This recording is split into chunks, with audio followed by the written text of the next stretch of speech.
Praise the lord. హల్లెలూయా. సర్వోన్నతుడైన యేసుక్రీస్తు నామంలో మీకందరికీ మా హృదయపూర్వక వందనాలు తెలియజేస్తున్నాను. అభిషేక స్వరం అనే మా కార్యక్రమానికి మరొకసారి మిమ్మల్ని అందరినీ ప్రేమపూర్వకంగా ఆహ్వానిస్తూ ఉన్నాను. ప్రభునందు ప్రియులారా, మీ అందరూ బాగున్నారా? దేవుని కృపలో మీరు అనుదినము వర్ధిల్లాలి అని మీ అందరి కోసం ప్రార్థన చేస్తూ ఉన్నాం. ప్రతిరోజు అందించబడుతున్న ఈ సందేశాలు మీరందరూ వీక్షిస్తూ ఆత్మీయంగా బలపరచబడుతున్నారని విశ్వసిస్తున్నాం. ఈ కార్యక్రమంలో అందించబడుతున్న ప్రతి వర్తమానం యూట్యూబ్లో అప్లోడ్ చేస్తూ ఉన్నాం. అభిషేక స్వరం అనే ఛానల్లో మీరు వీక్షించవచ్చును. ప్రతి అధ్యాయం, ప్రతి వచనం వివరణాత్మకంగా బైబిల్లో బోధించడం జరుగుతుంది. కాబట్టి మీరు వీటిని ఒకవేళ టీవీలో వినటం ఎక్కడైనా ఏదైనా మిస్ అయితే మీరు మరలా దాన్ని యూట్యూబ్లో వినవచ్చును ప్రియులారా. అలాగే ఈ కార్యక్రమంలో అందించబడుతున్న సందేశాలు మీకు ఎలా దీవెనకరం ఉన్నాయి, తప్పకుండా వాట్సాప్లో మెసేజ్ పెట్టండి. అట్లాగే మీ ప్రార్థన మనవులు కూడా రిక్వెస్ట్ పెట్టండి, ప్రేయర్ చేస్తాం మీకోసం. అట్లాగే చాలామంది వారి ఆత్మీయ జీవితాన్ని వారే కట్టుకుంటారు, విశ్వాసంలో ఎదుగుతూ ఈ వాక్య బోధన ద్వారా బలపరచబడుతున్నామని చాలామంది తెలియజేస్తున్న సాక్ష్యాలను బట్టి మేము ప్రభుని ఎంతగానో స్తుతిస్తున్నాం. నిజంగా ప్రియులారా, ప్రభువు మీ పక్షముగా ఉన్నాడు. మీ పరలోకపు తండ్రి అని బైబిల్లో రాయబడుతుంది. అంటే మీ తండ్రి, మీ దేవుడు, మీ ప్రభు. నువ్వు ప్రభు దగ్గరకు వెళ్ళటానికి ఇంకెవరి మీదో ఆధారపడి వెళ్ళవలసినంత అవసరం లేదు. డైరెక్ట్గా నువ్వు దేవుని యొద్దకు వెళ్ళచ్చు. అడుగుడి మీకు ఇవ్వబడును అన్నాడు. పలానా వారి ద్వారా అడగండి అని చెప్పలా, నా నామమున అన్నాడు. అయితే యేసు నామమున నువ్వు దేవుని యొద్దకు డైరెక్ట్గా వెళ్ళవచ్చు, ప్రార్థన చేసుకోవచ్చు. నీ ప్రార్థన దేవుడు ఆలకిస్తాడు. ప్రభు నీ పక్షంగా నిలబడతాడు, తప్పక నీకు సహాయం చేస్తాడు. తన బిడ్డలుగా నువ్వు ఏ క్షణము మరచిపోడు. తల్లి తన కడుపున పుట్టిన చంటి బిడ్డను మరచునా? వారైనా మరచుదురు కానీ నేను నిన్ను మరువను అంటాడు. బైబిల్లో కొన్ని అద్భుతమైన మాటలు ఉంటాయి. నేను నిన్ను విడువను, నేను నిన్ను మరువను. ఇలాంటి మాటలు విన్నప్పుడు చాలా సంతోషం అనిపిస్తుంటుంది. అందుకే ఎక్కువ బైబిల్ చదువుకుంటూ ఉండాలి. దేవుని ప్రేమ, మానవుని పట్ల దేవుని ప్రణాళిక మనం వాక్యంలో నుండి నేర్చుకోగలుగుతాం ప్రియుల. అందుకే ఈ జీవవాక్యం, ఈ పరిశుద్ధ గ్రంథం, ఈ దేవుని వాక్యాన్ని దేవుడు మనకిచ్చాడు. ఈ గ్రంథం పేరే పరిశుద్ధత గ్రంథం. అంటే పరిశుద్ధతను బోధించేది, మనల్ని దేవునికి దగ్గరగా నడిపించేది.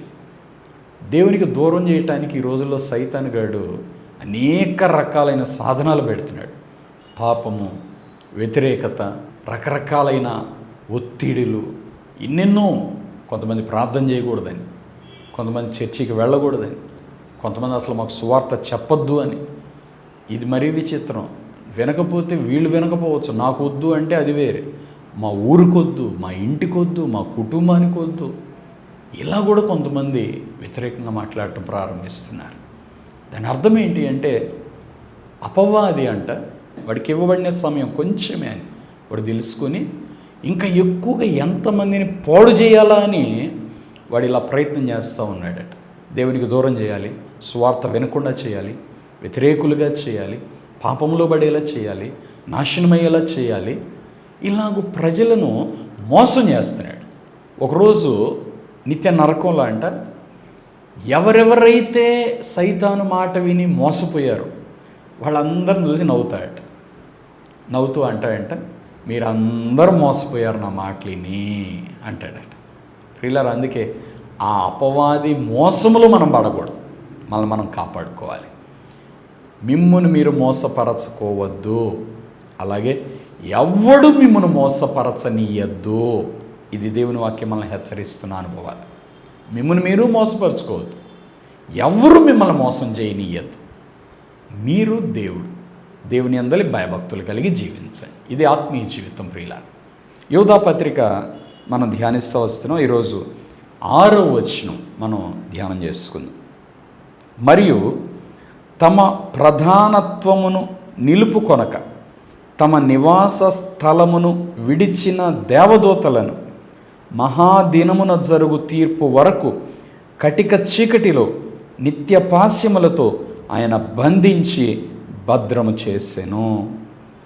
యూదా వ్రాసిన పత్రిక చిన్నదే కానీ ప్రతి వచనం ఒక్కొక్క సందర్భాన్ని సూచిస్తూ చాలా గొప్ప ఆత్మీయ పాఠాలు యూదా మనకి బోధిస్తూ ఉన్నాడు. ప్రియులా, ఇక్కడ మనం చూస్తే తమ ప్రధానత్వమును నిలుపుకొనని దేవదూతలు, దేవుడు ఏమి ఇచ్చాడు వారికి? ప్రధానత్వం. దాన్ని నిలబెట్టుకోలేకపోయారు, వాళ్ళు పోగొట్టుకున్నారు. ఎవరు? లూసిఫర్. అలాగే మిగిలిన దేవదూతలు కూడా లూసిఫర్ నువ్వు వెంబడించి లూసిఫర్ మాట విని తమ స్థానాన్ని కోల్పోయిన దేవదూతలు. ఎంత భయంకరం ప్రియులారా! దేవుడిచ్చిన స్థానం ఎంత గొప్పది, దేవుడిచ్చిన కృప ఎంత గొప్పది. దానిని పోగొట్టుకుంటే మరలా పొందగలరా? కొంతమంది వ్యక్తులు దేవుని కృపను పోగొట్టుకున్నారు, దాన్ని మరలా పొందుకోలేదు. ఏశావు అని బైబిల్లో మనకు కనబడతాడు. జ్యేష్ఠత్వపు హక్కు ఇచ్చాడు దేవుడు, జ్యేష్ఠత్వపు హక్కు. ఆ ఆశీర్వాదం ఎంత గొప్పదో అర్థం కాల. యాకోబుకు అది తెలిసింది, ఏశావుకు అర్థం కాదు. నిజంగా ప్రియులారా, రక్షణ విలువ, దేవుని కృప యొక్క విలువ, ప్రార్థన యొక్క విలువ, పరిశుద్ధత యొక్క విలువ, దేవునితో సహవాసం యొక్క విలువ, అది దొరకలేదని ఏడుస్తున్న వాళ్ళు చాలామంది ఉన్నారు. మేము కూడా అందరిలాగా చర్చికి వెళ్తే బాగుండు, మేము కూడా ప్రార్థన చేసుకుంటే బాగుండు, మేము కూడా ఈ దేవుని గురించి వినాలి, మేము దేవుని తెలుసుకోవాలి, మేము స్వేచ్ఛగా మందిరంలో ఆరాధన చేయాలి. అట్లా చాలామంది ఎదురు చూస్తున్నారు. కొంతమంది ఏమో అన్ని అవకాశాలు ఉన్నా ఇప్పుడు కుదరలేదండి, ఇవాళ కుదరలేదండి, రేపు చేస్తామండి, వచ్చే సంవత్సరం నుంచి వస్తానండి, వచ్చే నెలలో చూద్దామండి, వాయిదాలు వేసుకుంటూ పోగొట్టుకుంటున్న వారు కొంతమంది.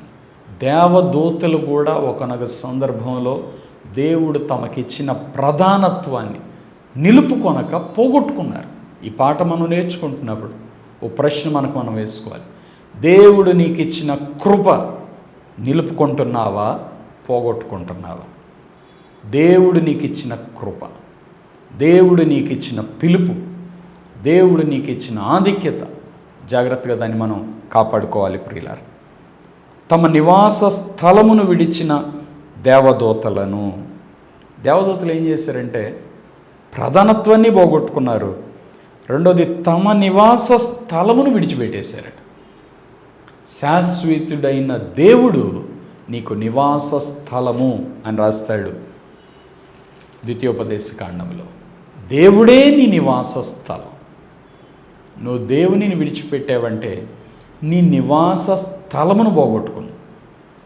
గూడు విడిచి తిరిగిన పక్షి, ఇక దానికి విశ్రాంతి ఎక్కడ ఉంటుంది చెప్పండి? దానికి భద్రత ఎక్కడ ఉంటుంది? నెమ్మది ఎక్కడ ఉంటుంది?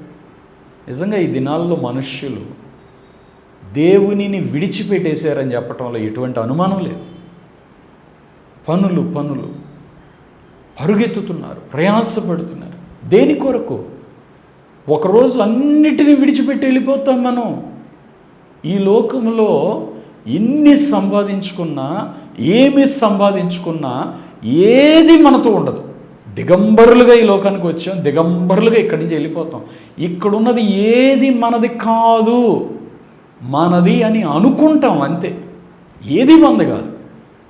కొంతమంది దీనికోసమై మోసం చేస్తున్నారు, అన్యాయం చేస్తున్నారు, దోచుకుంటున్నారు, చంపుతున్నారు, ఎన్నెన్నో కార్యాలు భయంకరమైనవి చేస్తున్నారు.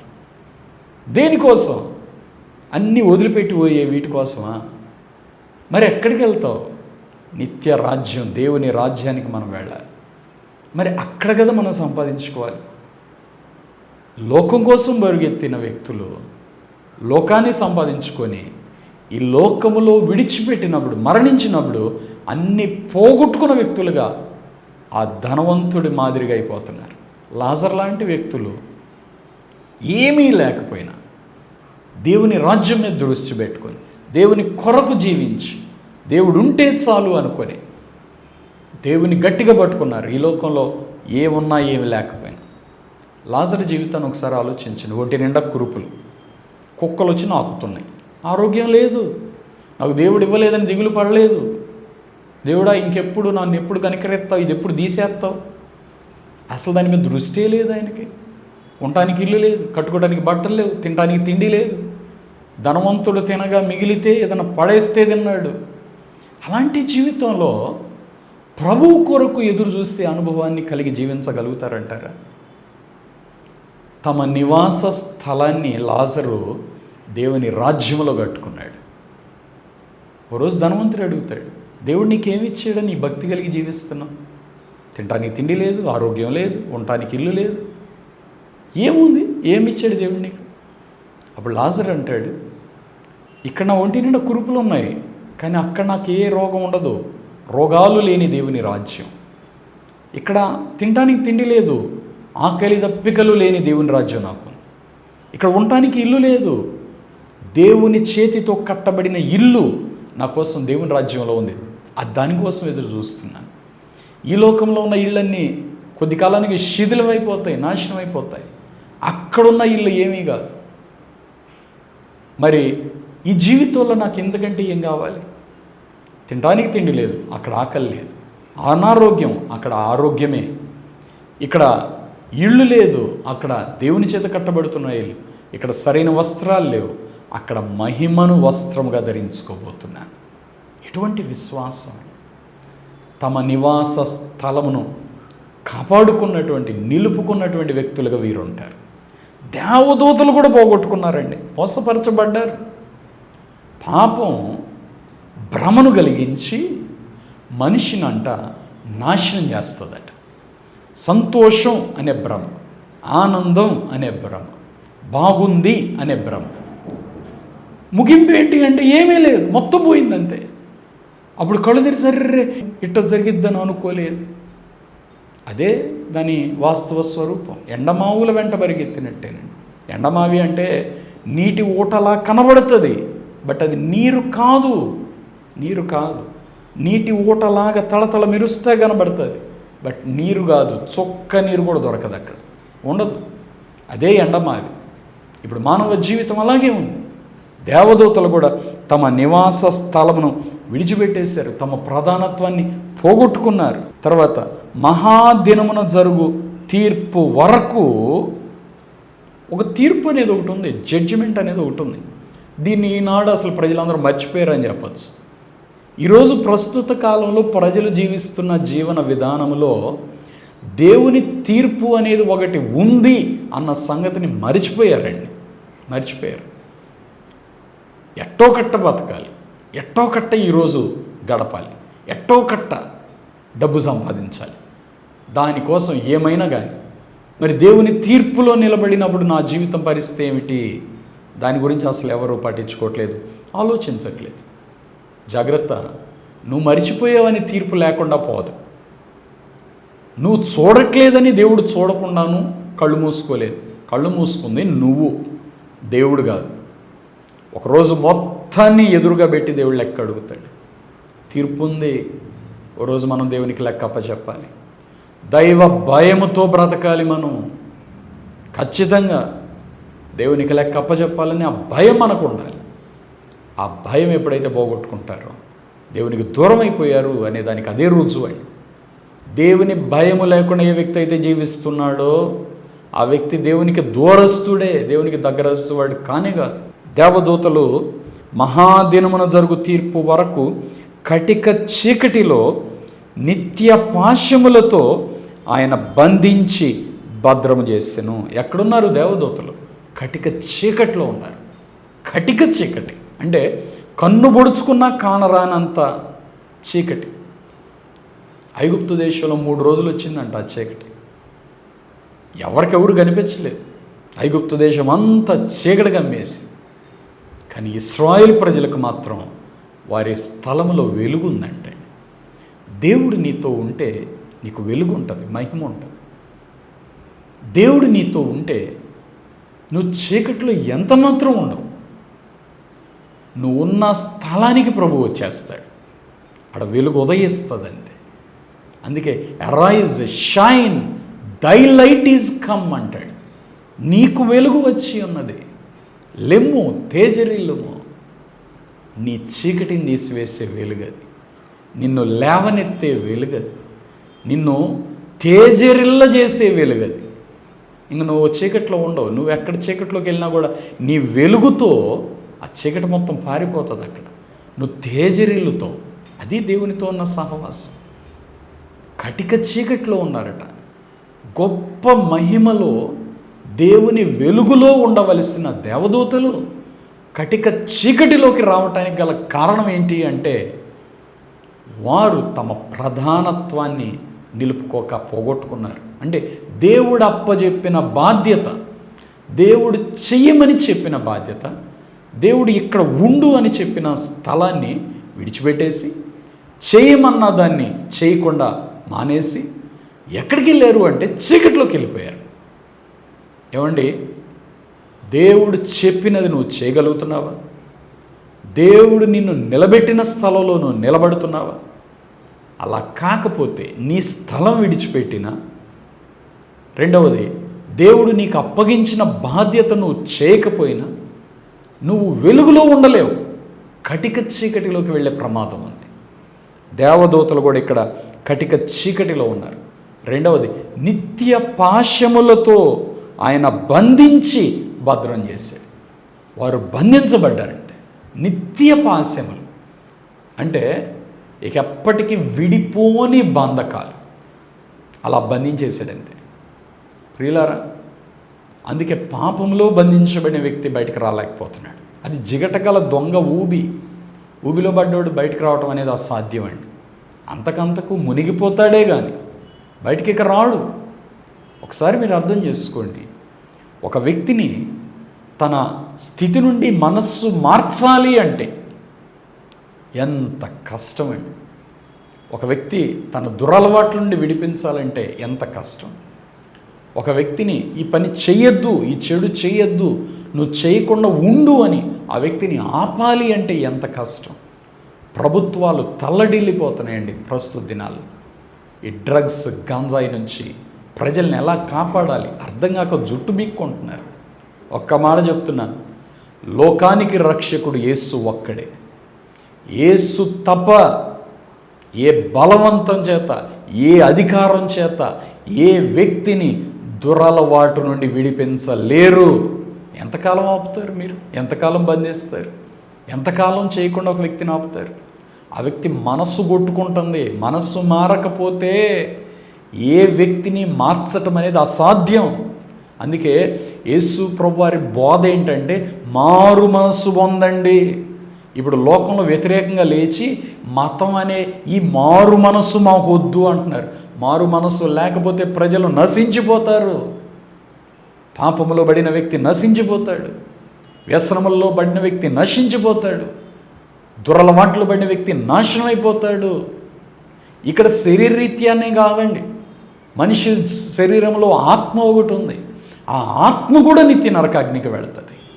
పాపం వల్ల వచ్చు జీతం మరణం. అయితే ఆ మనస్సును కడిగేదే యేసు రక్తం.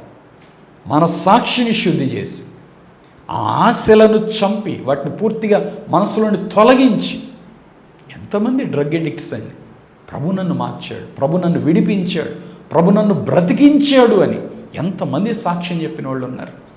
ఈనాడు యువత ముఖ్యంగా ప్రియులారా, ఈ డ్రగ్స్ మత్తులో, వ్యభిచారం అనే మత్తులో, త్రాగుడు అనే మత్తులో, ఈ చుట్టబీడి సిగరెట్లు, వాటిల్లో గంజాయి, ఇలాంటి అనేక రకాలైన మత్తులు నాశనమైపోతూ ఉన్నారండి. వీరందరూ వెలుగులోనికి రావట్ల, చీకటిలోనికి వెళ్తున్నారు. దేవుని రాజ్యం వైపు రావట్లేదు, దేవునికి దూరంగా వెళుతున్నారు. ఒకప్పుడు దేవదూతలు దేవుని యొద్దండి పడిపోయి దూరం అయిపోయారు. ఈనాడు ప్రజలు దేవునికి దూరం అయిపోతూ వెళుతున్నారు. అందుకే దేవుడు ఇటువంటివి చూసినప్పుడు చాలా దుఃఖపడుతున్నాడు, వేదన పడుతున్నాడు. లోబడని వల్లని ప్రజల వైపు దినమెల్లా నా చేతులు చాపుచున్నాను అంటాడు. దేవునికి ఎంత బాధో తెలుసా? మారు మనస్సు పొందని ఒక్కొక్క వ్యక్తిని చూసినప్పుడు దేవునికి అది ఎంత దుఃఖమో చెప్పడానికి వీల్లేదు. ఓ వ్యక్తి ప్రభుని విడిచిపెట్టి వెళుతుంటే, ఓ వ్యక్తి ప్రభుకు దూరం అయిపోతుంటే, ఓ వ్యక్తి దేవుని కృపలో నుండి తొలగిపోతుంటే అది ప్రభుని ఎంత గాయపరుస్తుందో, ప్రభుని ఎంత దుఃఖపెడుతుందో చెప్పడానికి వీల్లేదు. హెబ్రీయులకు రాసిన పత్రికలో వ్రాయబడుతుంది, సత్యమును గూర్చిన అనుభవ జ్ఞానం పొందిన తర్వాత ఓ వ్యక్తి ప్రభును విడిచిపెడితే అది ఎటువంటి అనుభవం అంటే దాని గురించి రాస్తాడు. హెబ్రీ పత్రిక 10వ అధ్యాయం 26వ వచనంలో, మనము సత్యమును గూర్చి అనుభవ జ్ఞానం పొందిన తర్వాత బుద్ధిపూర్వకంగా పాపం చేసిన ఎడల పాపమునకు బలి ఇకను ఉండదు కానీ న్యాయపు తీర్పునకు భయముతో ఎదురు చూచుటయు విరోధులను దహింపబో తీక్షణమైన అగ్నియు ఇకను ఉండును. చూసారు, సత్యమును గురించి అనుభవ జ్ఞానం పొందిన తర్వాత నువ్వు బుద్ధిపూర్వకంగా పాపం చేస్తే శిక్షయే కానీ క్షమాపణిక ఉండదు అని దేవుని వాక్యం చెప్తుంది. తర్వాత 29వ వచనం చూడండి, ఇట్లుండగా దేవుని కుమారుని పాదములతో త్రొక్కి, దేవుని కుమారుడు అంటే యేసుక్రీస్తు ప్రభు, యేసుక్రీస్తు ప్రభుని పాదములతో త్రొక్కటం ఏంటండి? ఆయన మాటను వెనకకు త్రోసివేయటం, ఆయన మాటకు లోబడకపోవటం, ఆయన నిర్లక్ష్య పెట్టడం, అదేనండి పాదములతో త్రొక్కి తాను పరిశుద్ధపరచబడుటకు సాధనమైన నిబంధన రక్తమును అపవిత్రమైనదిగా ఎంచి, ఒకటి దేవుని కుమారుని పాదములతో త్రొక్కి పాపం చేసే వ్యక్తి అండి. రెండవది పరిశుద్ధపరచబడటానికి సాధనమైన నిబంధన రక్తం అపవిత్రమైనదిగా ఎంచి, ఏముందిలే, ఏదో ఒక కుళ్ళిపోయిన ఒక వస్తువుని తీసి పడేసినట్టుగా యేసే రక్తాన్ని అలా తీసి ఏముందిలే యేసే రక్తమేగా ఈజీగా మాట్లాడేస్తారు. నెక్స్ట్, కృపకు మూలమగు ఆత్మను తిరస్కరించినవాడు. నేను రక్షించాలని పరిశుద్ధాత్మదేవుడు నీ మనస్సును తడతా ఉంటాడు. నువ్వు ఇలా చేయకూడదు, నువ్వు ఇలా ఉండకూడదు, ఈ స్థలానికి నువ్వు వెళ్ళకూడదు, భయం నీకు కలుగుతుంటుంది. అంటే దేవుని ఆత్మ నిన్ను పట్టుకోవాలని ట్రై చేస్తున్నాడు. నువ్వు దేవుని మాటకు లోబడితే ఆత్మచేత నడిపించబడతావు. ఆత్మను తిరస్కరిస్తే, నువ్వు నాకొద్దు పో అని నెట్టేసుకుంటే, పో అని ఆత్మను త్రోసివేసుకొని తిరస్కరించిన వ్యక్తి ఎంత ఎక్కువైన దండనకు పాత్రుడుగా ఎంచబడునని మీకు తోచును అంటాడు. ఎంత ఎక్కువైన శిక్ష వస్తుంది చెప్పండి? 3 అనుభవాలు. విశ్వాసులు జాగ్రత్తగా ఉండాలి, వాక్యం వినేవారు జాగ్రత్తగా ఉండాలి, దేవుని గురించి వింటున్నవారు జాగ్రత్తగా ఉండాలి, చర్చికి వెళ్ళేవారు జాగ్రత్తగా ఉండాలి, క్రైస్తవులమని చెప్పుకుంటున్న వారు జాగ్రత్తగా ఉండాలి. జాగ్రత్త. నువ్వు దేవునికి మాట వినకపోతే, దేవునిని నెట్టివేసుకుంటే 3 అనుభవాలు. దేవుని కుమారుని పాదములతో త్రొక్కుట, ఆయన రక్తంను అపవిత్రమైనదిగా ఎంచుట, ఆత్మను తిరస్కరించుట. ఈ 3 జరిగినాయి అంటే ఇక శిక్ష భయంకరమైన శిక్ష అంట. ఇక్కడ ఇంకో మాట ఉంటుంది 31వ వచనం, జీవము గల దేవుని చేతిలో పడుట భయంకరము. ప్రభు తన ప్రజలకు తీర్పు తీర్చును అని చెప్పిన వానిని ఎరుగుదుము కదా. దేవుడు తన ప్రజలకు తీర్పు తీర్చడా? తీర్పు ఉంది, మర్చిపోకూడదు. అలాగే దేవుని చేతిలో పడుట భయంకరం అంటాడు. భయంకరం. It's not an easy. యేసయ్యా నాకు సహాయం చేయని నువ్వు అడిగినంత ఈజీ కాదు. అది ప్రేమగల దేవుడు సహాయం చేస్తున్నాడని చాలామందికి ఈజీగా అయిపోయింది. ఏం పర్లేదులే అని. కానీ దేవుడు నీకు ఇచ్చిన వాటన్నిటి గురించి ఒకరోజు లెక్క అడుగుతాడు. జాగ్రత్త. నీ శరీరాన్ని గురించి లెక్క చెప్పాలి, నీ ఆత్మను గురించి లెక్క చెప్పాలి, వ్యర్థమైన నీ ప్రతి నోటి మాటను బట్టి లెక్క చెప్పాలి, దేవుడు నీకు అప్పగించిన ప్రతి బాధ్యతను బట్టి లెక్క చెప్పాలి. దేవదూతలు తమ ప్రధానత్వాన్ని నిలుపుకోలేకపోయారు, తమ నివాస స్థలాన్ని విడిచిపెట్టేశారు. ప్రియులారు, తీర్పు వరకు వారు కటిక చీకటిలో నిత్య పాశములతో ఆయన బంధించి వారిని భద్రం చేసి పెట్టాడు. దేవదూతలకే తీర్పు తీర్చే దేవుడు నిన్నెలా విడిచిపెడతాడు? అంటే దేవుని దృష్టిలో ఏంజల్స్ అని, మనుష్యులని ఇలాంటి భేదాలు ఏమి లేవు. దేవుని దృష్టిలో ఒకే తీర్పు, నీతిగల న్యాయాధిపతి. ప్రియులారు, కాబట్టి దేవుని తీర్పుకు మనం భయపడి జీవించాలి. భక్తి ఎందుకు అనుకుంటున్నారు? భయముతో కూడినదిగా ఉండాలి భక్తి. అందుకే యెహోవా యందు భయభక్తులు కలిగి ఉండుట అని ఉంటుంది. భయము కలిగి ఉండుట లేక భక్తి కలిగి ఉండుట అని చెప్పలేదు. భయభక్తులు మిక్స్ అయి ఉండాలి. అది ఆత్మీయ జీవితం. దేవుని భయం ఉండాలి, అలాగే దేవుని ఎడల భక్తి ఉండాలి. భయము లేని భక్తి వ్యర్థమే, భక్తి లేని భయము వ్యర్థమే. భయము ఉండాలి, భక్తి ఉండాలి. భక్తి అంటే దేవుని మీద ప్రేమ, దేవుని మాటకు లోబడే విధేయత, దేవుని అందల విశ్వాసం. భయము అంటే తీర్పును గుర్చిన భయం. అందుకే పరిశుద్ధాత్మ దేవుడు ఓ వ్యక్తిలోనికి వచ్చినప్పుడు 3 విషయాలు ఒప్పింపజేస్తాడు: నీతిని గూర్చి, అలాగే తీర్పును గూర్చి, అలాగే పాపాన్ని గూర్చి ఒప్పింపజేస్తాడు. పాపం నాకు వద్దు, నీతి నాకు కావాలి, తీర్పు నమ్మో, నేను తీర్పులో ఉండకూడదు. ఈ అనుభవాలు మనం ఆత్మీయ జీవితంలో నేర్చుకోవాలి. అందుకోసం మనం ప్రార్థన చేసుకోవాలి, అందుకోసమే ప్రభు యొద్దకు వెళ్ళాలి. యేసుని ఎందుకు నమ్ముకోవాలి? యేసయ్యని అంటే, ప్రభా నా పాపాలు క్షమించు, నా మనస్సు మార్చు, నన్ను నీ రక్తంలో కడుగు ప్రభువా, నీ మనస్సాక్షి నాకు ఇయ్యయ్యా అని దేవుని బ్రతిమలాడుకోవటానికి మనం ప్రభువుని నమ్మాలి. అంతేగాని యేసు ప్రభుని నమ్ముకుంటే రోగాలు పోతాయి, అప్పులు పోతాయి, కలిసి వస్తుంది, ఇంకోటి వస్తుంది. ఎంత వ్యాపారం జరుగుతుందండి ఈరోజు దేవుని పేరట. ఈ కార్యాలు దేవుడు చేయడని కాదు, కానీ కుమారులైతే కదా స్వాస్థ్యానికి వారసులు. కుమారులు కాకుండా ఎట్టొకట తీసుకుందామని చూస్తే నువ్వు దొంగవవుతావు, కానీ కుమారుడు వెట్టవుతావు చెప్పు. కృపను పొందుకుంటున్నావు, కానీ చేయవలసింది చేయకుండా నువ్వు తీసుకుంటే అది నీకేమాత్రం ప్రయోజనం కాదు. ప్రియులారా, ప్రభు కూడా ఆయన మారు మనస్సు పొంది సువార్త నమ్మని ఫస్ట్ ఆయన బోధించిన బోధ అది. మనం కూడా అది నేర్చుకోవాలి, మన జీవితాన్ని ప్రభుకు అప్పగించాలి. మొట్టమొదట మారు మనస్సు, ప్రభు ఇచ్చే రక్షణలో దొరికిన సంతోషం చాలా గొప్పదండి. అంత సంతోషం పాప క్షమాపణ పొందిన దాంట్లో దొరికిన సంతోషం స్వస్థతలోనో అద్భుత కార్యాల్లోనో దొరకదండి.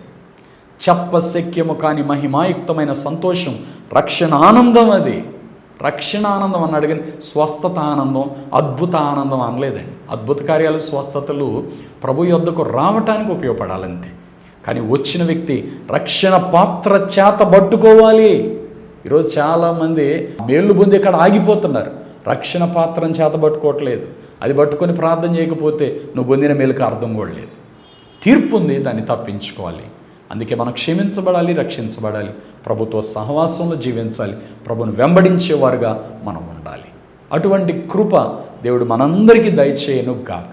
తీర్పును తప్పించుకుందాం, ప్రభు కొరకు నమ్మకస్తులుగా జీవిద్దాం. ప్రార్థన చేసుకుందాం. తల వంచి కళ్ళు మూసుకోండి, మీ కొరకు ప్రార్థన చేస్తాను. ప్రేమగల తండ్రి యేసయ్యా, నీకు వందనాలు, స్తోత్రాలు. ఈ ఉదయకాల సమయంలో మీరు ఇచ్చిన ఈ శ్రేష్టమైన వాక్యాన్ని బట్టి స్తోత్రాలు. వాక్యం విన్న మా ప్రియులందరినీ దర్శించండి, వారి జీవితంలో నీ గొప్ప కార్యాలు జరిగించండి నాయన. అయ్యా, తీర్పును తప్పించుకోవాలనే భయంను మాకు దయచేయండి. మా స్థానాన్ని మేము పోగొట్టుకోకూడదని, అయ్యా మేము నిన్ను వెంబడించే వ్యక్తులుగా ఉండాలని మీ కృపను మాకు దయచేయండి. ఈ కార్యక్రమం చూస్తూ బాధల్లో ఉన్న బిడ్డల్ని విడిపించండి, బంధకాలను విడిపించండి, అనారోగ్యంతో బాధపడుతున్న బిడ్డలను స్వస్థపరచండి ఆయన. గర్భఫలం లేని బిడ్డలకు గర్భఫలం దయచేయండి అయ్యా. ఏ సమస్యలు బిడ్డలు నలిగిపోతున్నారు వాటి నుండి విడిపించండి అయ్యా. బిడ్డలకు కావాల్సిన ప్రతి సహాయం దయచేయండి. అన్నిటికంటే ముఖ్యంగా మారు మనసు ఉంది, రక్షణ ఆనందం ఉంది, నిన్ను వెంబడించే బిడ్డలుగా చేయండి. తోడు నడిపించి దీవించమని యేసు నామంలో స్తుతించి ప్రార్థిస్తున్నాను తండ్రి, ఆమేన్. ప్రియులారా, ఈరోజు కార్యక్రమం ద్వారా మీరు దీవించబడ్డారు నమ్ముతున్నాం. మీరు పొందిన మేలు మీ ఆత్మీయ వల్ల తప్పకుండా మాకు తెలియపరచండి. ఈ కార్యక్రమం మీకు దీవెనకరంగా ఉంటే తప్పకుండా ఒక కార్యక్రమాన్ని స్పాన్సర్ చేయండి. దేవుడు మనందరినీ దీవించును గాక. God bless you. ఆమేన్. మీ ప్రేమపూర్వక కానుకలు చెక్ ద్వారా, లేక డీడీ ద్వారా, లేక ఆన్లైన్ ట్రాన్స్ఫర్ ద్వారా మాకు పంపించుటకై మా account number 115894442996, state bank of India, IFSC code SBIN 002122. అలాగే మీ ప్రేమపూర్వక కానుకలు గూగుల్ పే ద్వారా, ఫోన్పే ద్వారా, అలాగే పేటిఎం ద్వారా కూడా మాకు పంపించవచ్చును.